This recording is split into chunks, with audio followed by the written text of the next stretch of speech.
Well, hello and welcome to the Informed Traveler Podcast, a weekly travel podcast where our goal is to help you become a more informed traveler. And I'm your host, Randy Sharman. We've taken our show on the road this week as we invite you to travel with us through the state of Georgia, a place where history, music, and Southern charm come together. Our journey took us from the timeless streets of Savannah to the soulful sounds of Macon, and finally to the big city attractions of Atlanta. We began our tour in Savannah, where tree-lined streets lead to charming squares, historic homes, and a relaxed southern atmosphere. The city offers everything from scenic riverfront strolls. In fact, our hotel we stayed at, the Thompson Hotel, was just half a block away from the riverfront. There's world-class cuisine with fascinating stories around every corner, even a few ghost stories. Our day in Savannah, including a morning visit to the first Girl Scouts headquarters building and the Andrew Lowe House Museum, one of the many house museums located in Savannah, followed by an afternoon tour of the Mercer Williams House Museum, a place made famous by the book and movie Midnight in the Garden of Good and Evil. And it was reading that book that inspired me to want to visit Savannah and experience the charm it has to offer. In between all that exploring, I got the chance to sit down and learn more about visiting Savannah by chatting with our two gracious hosts, Supriya Christopher, Director of PR for Visit Savannah, and Tenby Chauhan, Communications Manager for Visit Savannah. The website is visitsavannah.com, and here's that conversation for you now. Hello to the both of you. I'm going to introduce Supriya first. We're talking with you first. Hello. Hello, and thank you so much for including me on your podcast today. I'm thrilled to be here with you. And welcome to Savannah. Well, thank you for inviting us. Also, Tenby Chauhan, Communications Manager. Hi, thank you so much for having us, Randy. It's lovely to be here talking to you. Well, again, thank you for bringing me to Savannah. One of the things that constantly comes up, because we're only here for a day, is it's too bad you're here for a day because there's so much to see and do. But before we get all the things to see and do, let's do a geography lesson. So for those who have never been to Savannah, tell us where it is. We are located in the very southeastern coastal portion of Georgia. So we are 2 hours north of beautiful state of Florida and St. Augustine and all of those areas. And we are 2 hours away from Charleston, South Carolina, if that gives you some more framework for where we're located. But this is called the Low Country of the United States of America. So think tidal marshes, swamps, beautiful coastal regions, low-lying tides, just a gorgeous place to live and to be from, and that's what Savannah, Georgia is all about, and so that is where we're located, southeastern United States of America. So let's talk about the things to do. It's a very historical place. This is what I love about Savannah.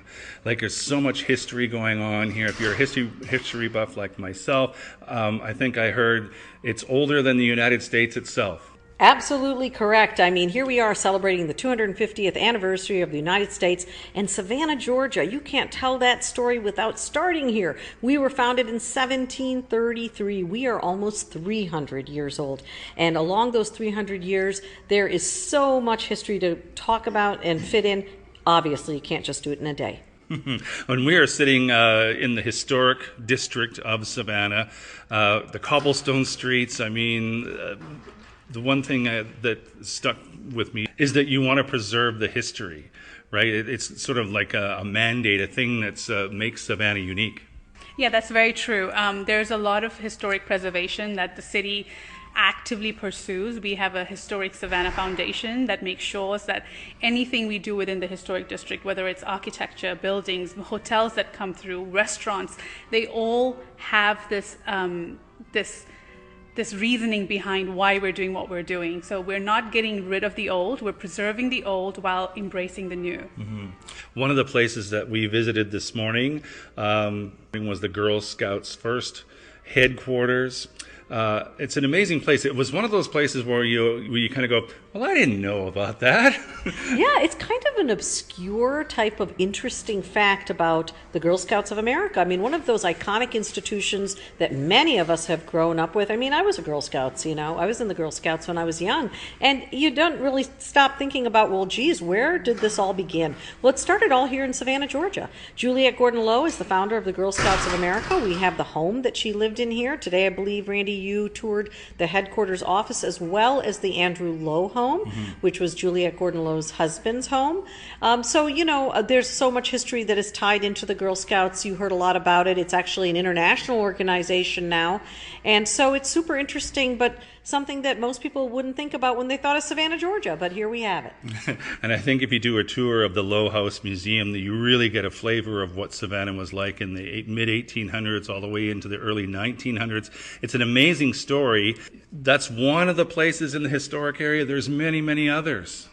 Yes, indeed. I mean, we have so many museums within the historic district, so many house museums, but also a lot of other quirky museums as well, which when you come to Savannah, you'll see we have something like the Pirates and Treasure Museum. It's one of our newly opened museums, as well as the Prohibition Museum. We also have a art museum here, the Telfair Academy and the Jepson Center of Arts.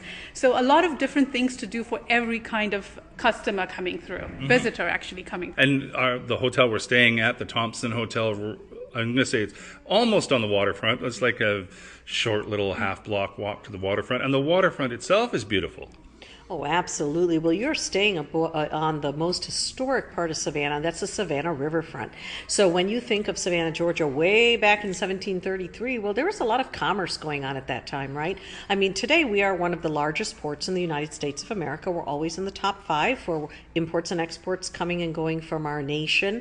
But way before that, this was a major hub for the cotton trade and other goods such as rice and different things like that, indigo. So where you're staying on River Street, sure, today you're staying in a luxury hotel, the Thompson, located right there on the eastern wharf of Savannah is what we call it. And so we're seeing Savannah evolve. If I had to really think of it in a visual, I would say there are all these layers starting down on River Street where it all began. And then we go up the next layer and we hit Bay Street in the historic district, and we can walk through those 22 original squares.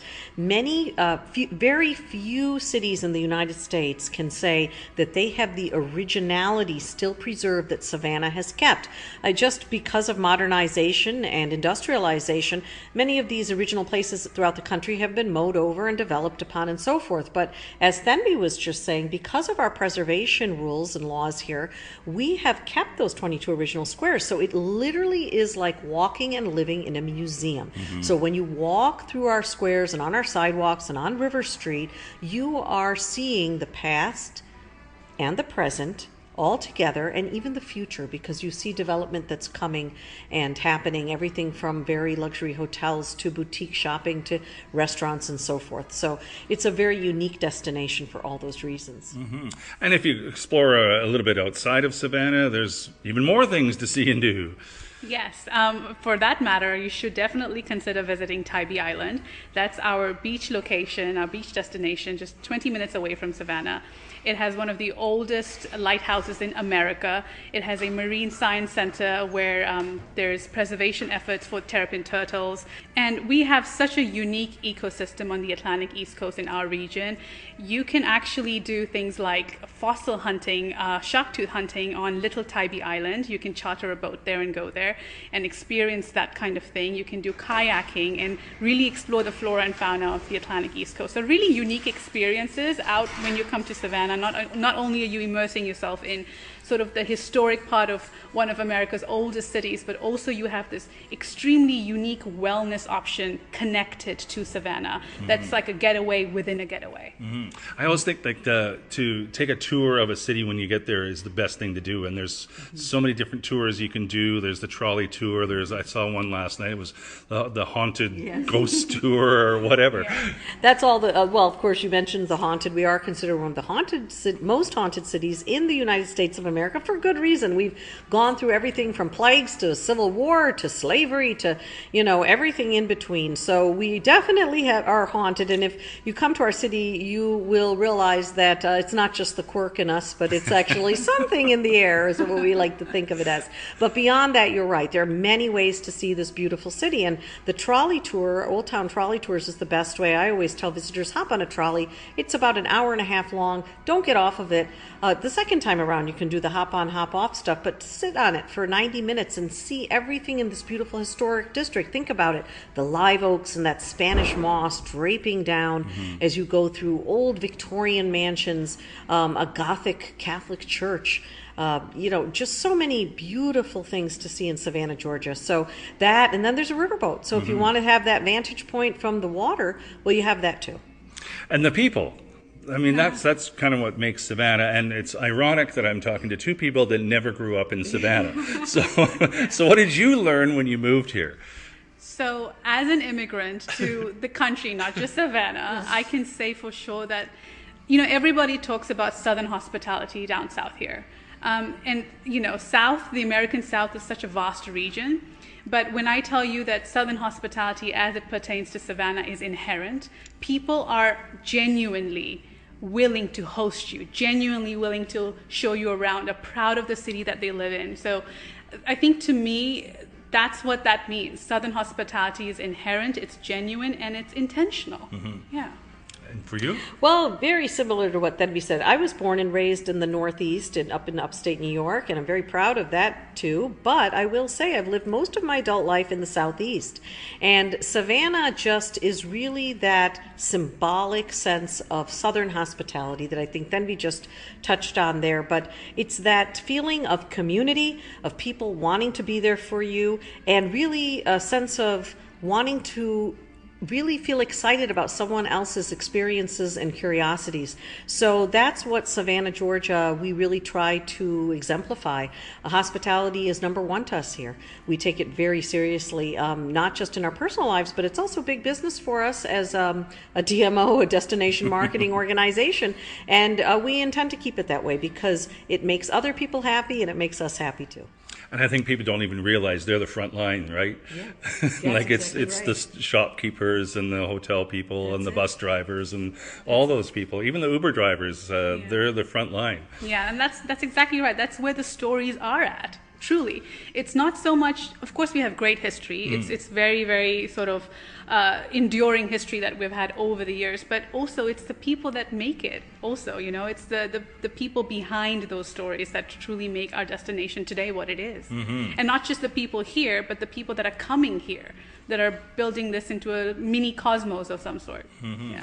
Okay, any last words, any quirky stories, anything you want to add? Well, I don't know about quirky stories because I think we may have too many, and then your podcast would go on and on. And but I will say that if you haven't been to Savannah, Georgia, you have to put it at the top of your list. It's a welcoming city. We love to say that all are welcome in Savannah, and we mean that genuinely. So, I mean, you noticed today when we had lunch, the waiter was asking us at the end of lunch, can I get you a glass of water to take on the road? And, hey, do you need any touring trips or tips while you're here? And I thought, I don't know a lot of places where people actually do that. So it's just another example, but I would say Savannah, Georgia is a unique destination. If you've been to all the big cities in the United States, then it's time for you to kind of come and see the real people who make up our country in different ways. In the Southeast, you have to come to Savannah.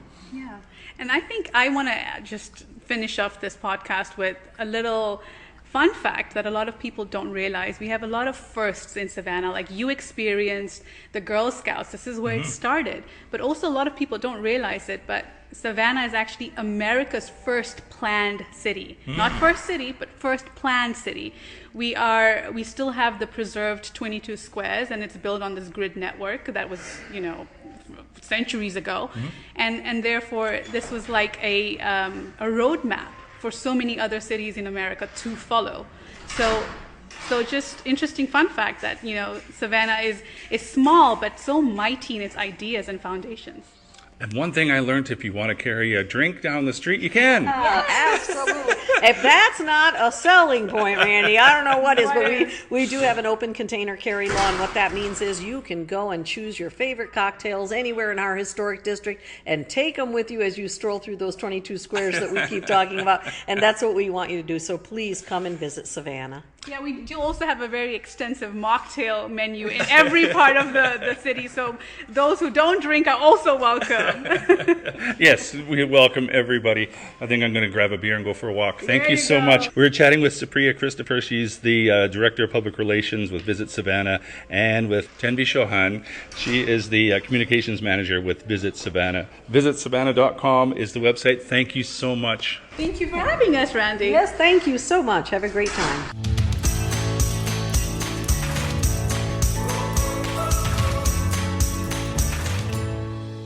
Our second stop on our tour through Georgia was in Macon, about a 2-hour drive northwest of Savannah. The tagline they like to use is "Where Soul Lives," and it definitely does. If you're a music lover, history buff, or just enjoy a good local meal, Macon is the must place to explore.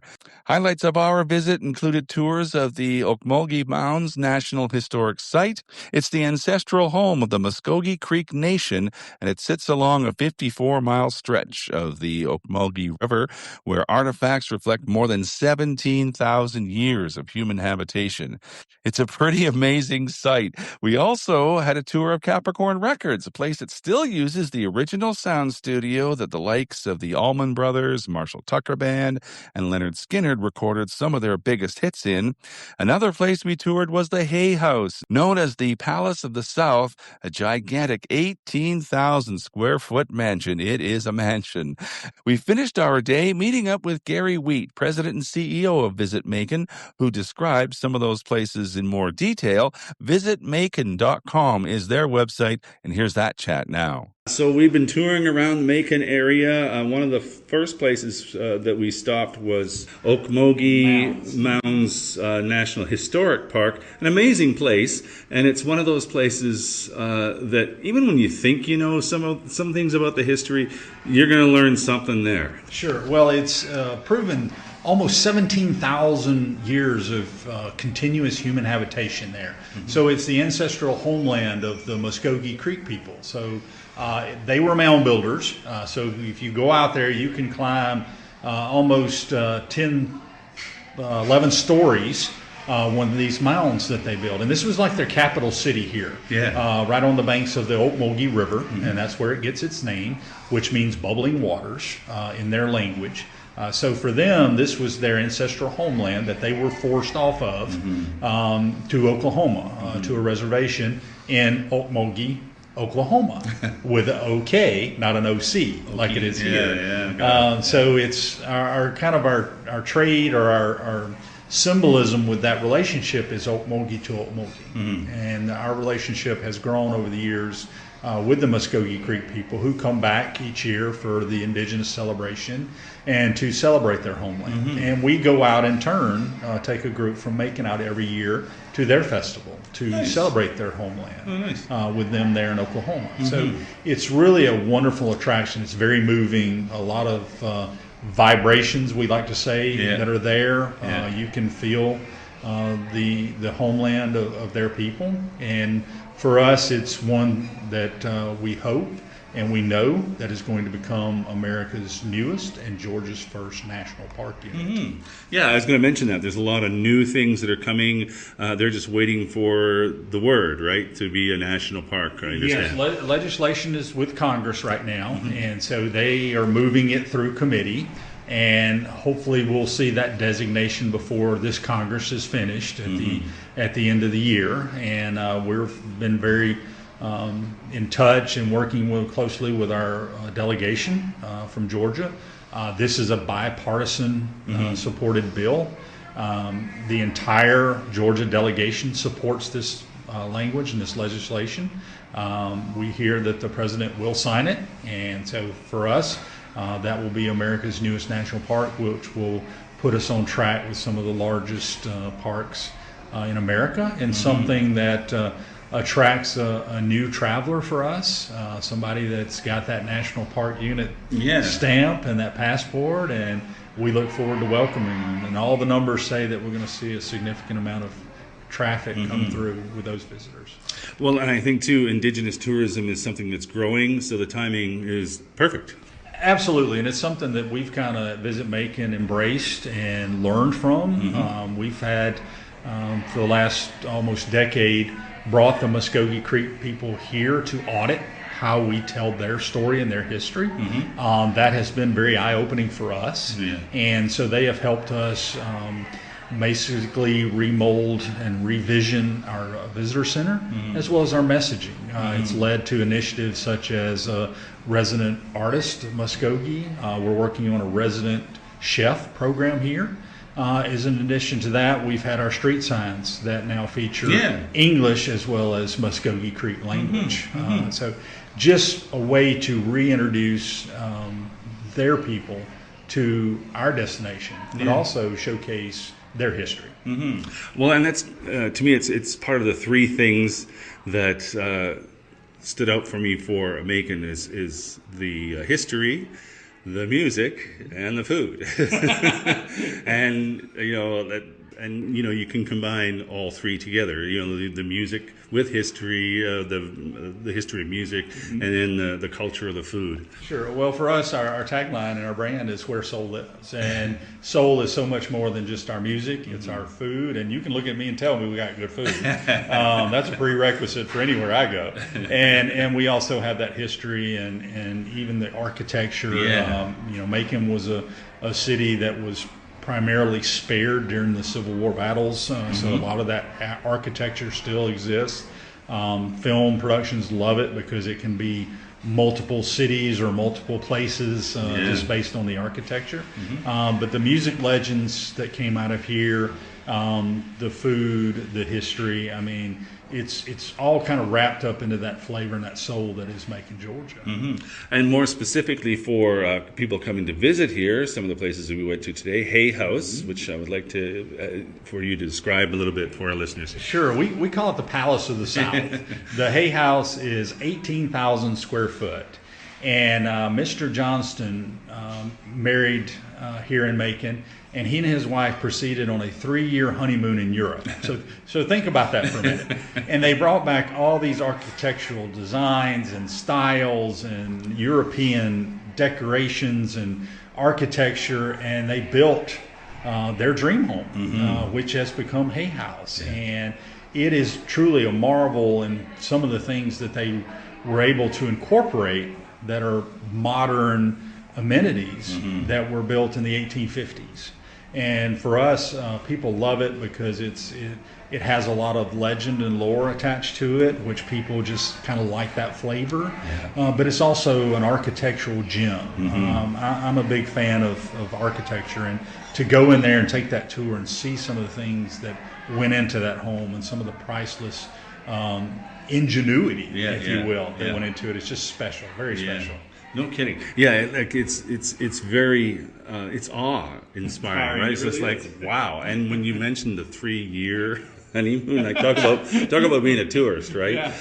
So there's that, and then we also stopped at Capricorn Records, and that in itself is an amazing place. Well, it's the birthplace for us of Southern rock, and that's the Allman Brothers and Leonard Skinner and Charlie Daniels and all those great hits that came out of the 70s, and was really the brainchild of Phil Walden, Alan Walden, and also Otis Redding. It was the precursor to that was going to be Red Wall Records, which was Otis Redding and the Walden brothers. And tragically, we lost Otis, and that morphed into Capricorn Records with the Waldens, and went on to produce hit after hit. And it's a really great preservation story because the building itself was falling in around itself, and Mercer University stepped in and really went a long way to saving that.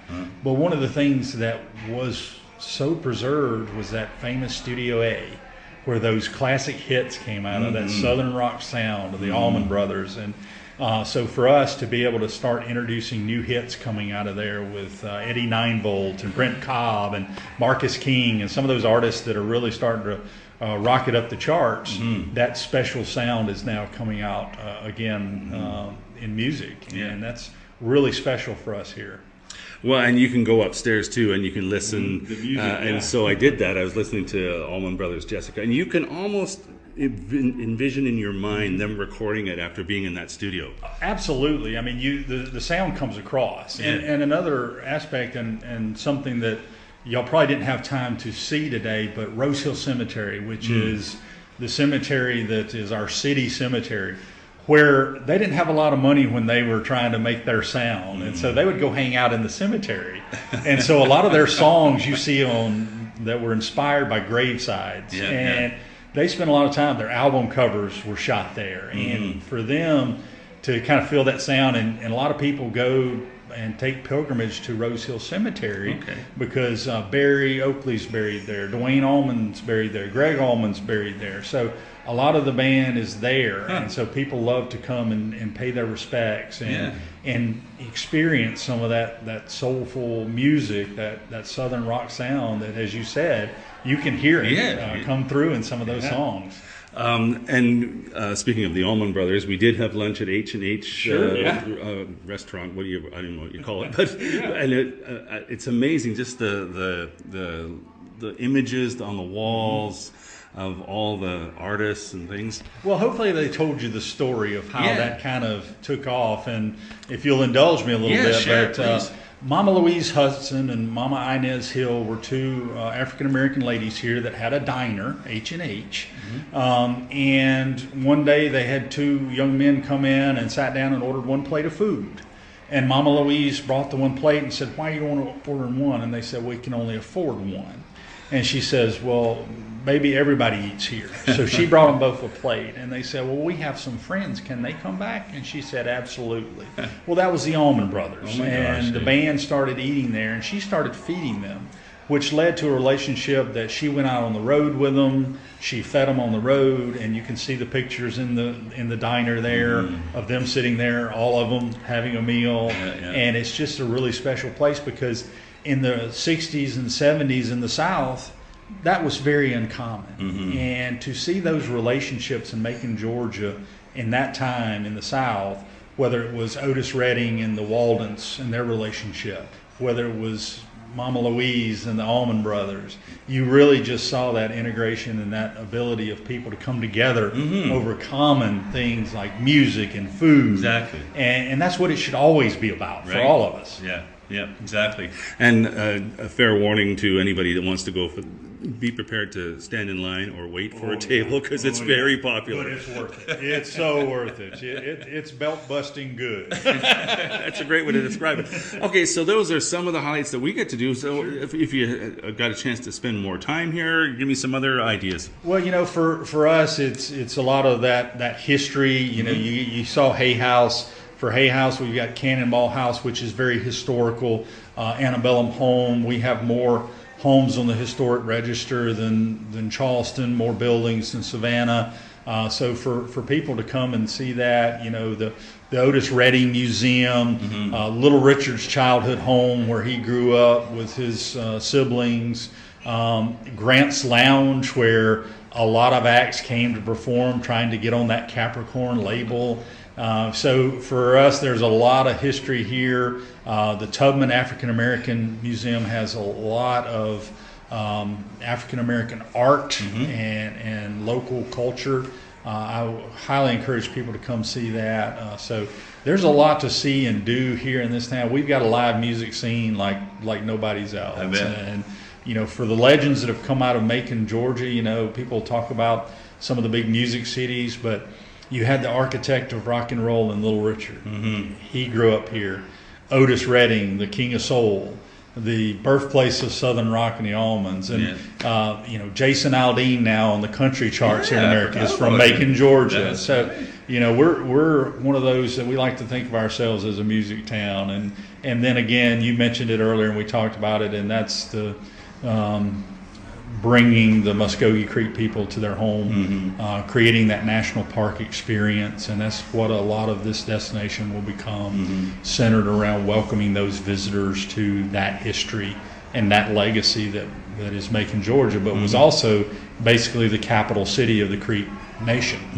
And for us to be able to give back to them and welcome them home is so uplifting for not only this community that's rallied around it, but for the reservation in Oklahoma, their chief and second chief. It's been quite a process, but something that if you go out on the veranda here where we're sitting tonight, you can see their flag fly over our city hall. Yeah. And that in itself means so much to us as well as them.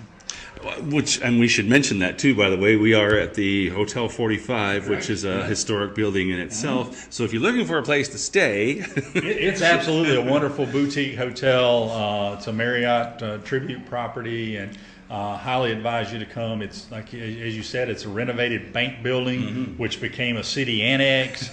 So there's still remnants of the old police department around. There's an old vault downstairs, and you talk about stories and legend and lore. There's plenty here, and it's a wonderful, wonderful stay and a wonderful experience. and a great view on the 6th floor in the lounge, which we are going to go and partake in. Gary Wheat is the president and CEO of Visit Macon, visitmacon.org, for all the information to come and visit, because there's lots to see, from history to music to food. So thank you, Gary. Absolutely a pleasure.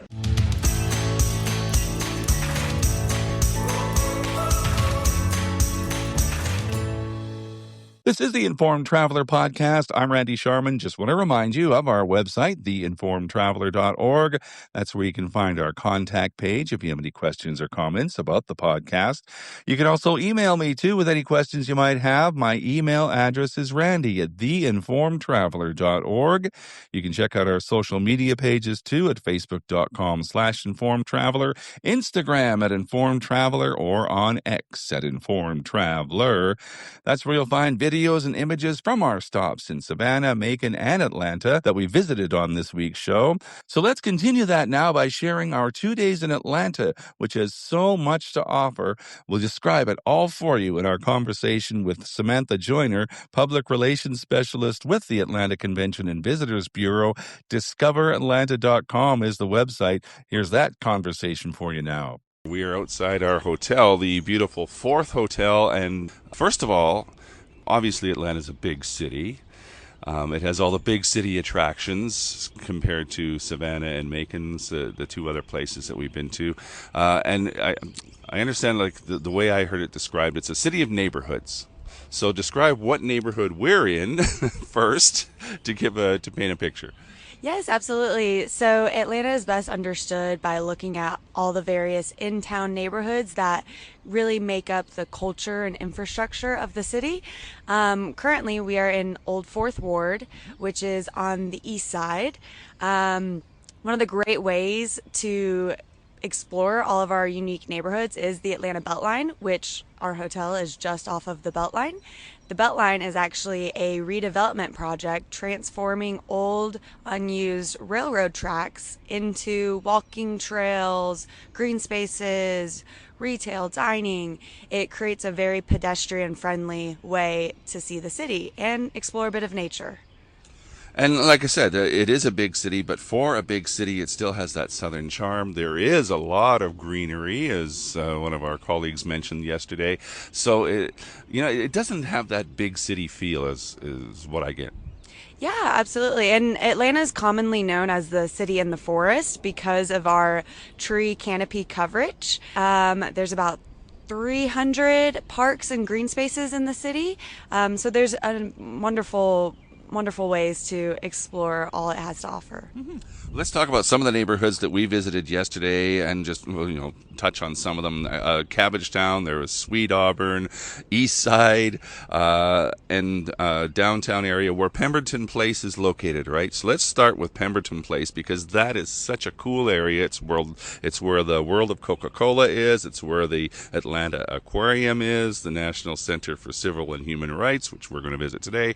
It's just an amazing area. Yeah, absolutely. So Pemberton Place has World of Coca-Cola, National Center for Civil and Human Rights, Georgia Aquarium.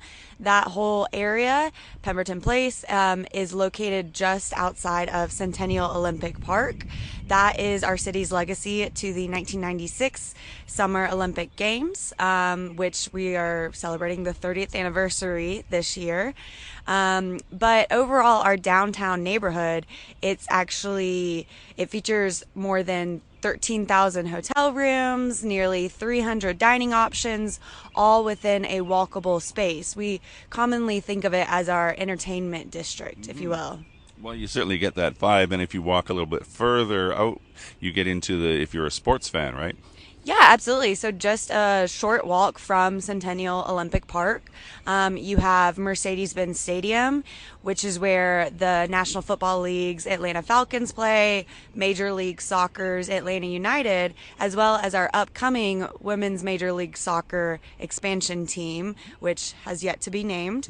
But Mercedes-Benz Stadium is also going to host 8 matches during FIFA World Cup 2026. So we are very excited about that. Yeah, exactly, right.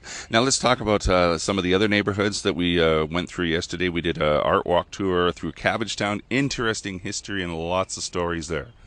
Yes, so Cabbagetown is actually one of my personal favorites, but it's a historically protected neighborhood. On the east side, very close to Old Fourth Ward, but it has a unique history of changing cultures, and now it's very much an artist's paradise there. So Cabbagetown is very well known for its eclectic public art scene. Along Wiley Street, you will see a series of murals, which is what the walking tour kind of covered. These murals are part of an art project called Ford Warrior Art Project. So essentially, every year, usually in September, a group of artists will come out for 1 week only. They each have their own section, and they paint a mural. It's 1 week only, so if they don't finish it, they have to wait until the next year. It stays as is. It does. It does. But it's an ever-changing display of public art, and it really reflects a lot of the communities and culture of the city itself. Mm-hmm. And then there's next to that, is it Sweet Auburn? You can give me a geography lesson if I'm wrong. And then East Side? Yes, so Cabbagetown is within the east side, with Old Fourth Ward and Sweet Auburn. It's gonna sound a little confusing, but Sweet Auburn is also just in Old Fourth Ward as well. But Sweet Auburn is where Dr. Martin Luther King Jr., that is where he was born, and where he and his father both preached at the historic Ebenezer Baptist Church. So the Martin Luther King Jr. National Historical Park, which is within Sweet Auburn, it's a national park that is historically protecting a lot of these landmark institutions. You can go and visit Dr. King's birth home. You can also go and visit his tomb, he and his wife's tomb, where they are buried. You can visit the King Center, Ebenezer Baptist Church, Fire Station Number 6, and it's a very impactful area to walk in the steps of our former civil rights leaders, essentially. Now talk a little bit about just the logistics of Atlanta, because the neighborhoods are, so eclectic. Is that a good word to describe? If you're planning a visit here, if you're a sports fan, then maybe you want to stay closer to the downtown area. If you're an art lover, maybe closer to Cabbagetown, that kind of idea, right? It can be, yes. But either way, I mean, if you are a sports fan, you can stay on the east side and still be very close and conveniently located to downtown. Old Fourth Ward, it's only about maybe a mile and a half, so about 10-15 minutes from downtown. Very easy to get to there.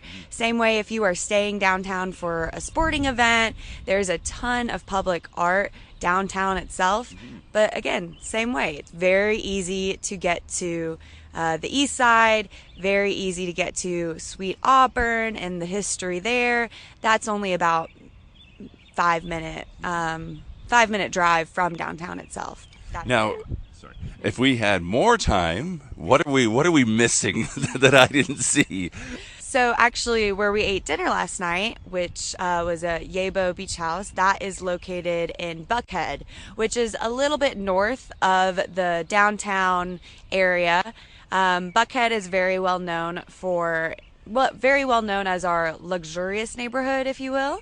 It has some of the best shopping in the southeast with Lenox Square, Phipps Plaza, and Buckhead Village District.